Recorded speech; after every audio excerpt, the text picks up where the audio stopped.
हा, is wire of length 1 meter moving at speed 2 meter per second perpendicular to homogenic magnetic field. मी wire magnetic field मध्ये move कराले. Ends of wire join to resistance R ohm. म्हणजे wire मध्ये current flow आलाय.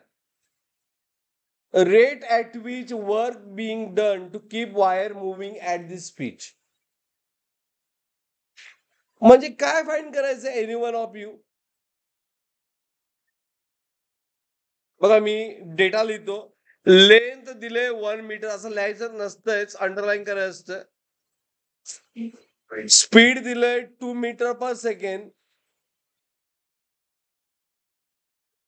And B दिलंय 0.5.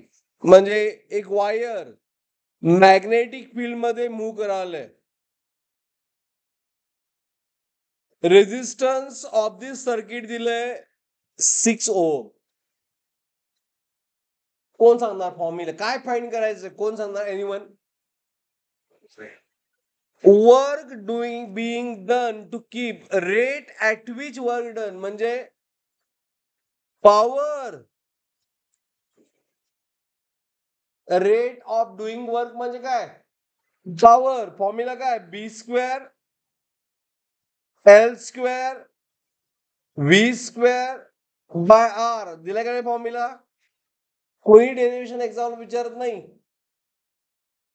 But useful formula B 0.5. आता इथं 0.5 मी हाफ लिहितो. Is it right? कॅल्क्युलेशनला बरं पडेल. हा, म्हणजे हाफ स्क्वेअर. एल किती आहे? 1. वेलॉसिटी किती आहे? 2 square divide by resistance 6 as 1/4 into 4/6. Me answer काय आलं?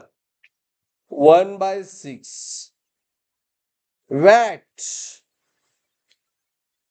तुम्हाला ते डब्ल्यू म्हणजे काय वाटलं? मला सुद्धा वाटलं, म्हणून मी तासभर हल्ला.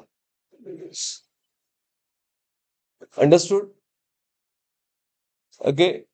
तर डब्ल्यू म्हणजे वॅट आहे यामध्ये. Got it?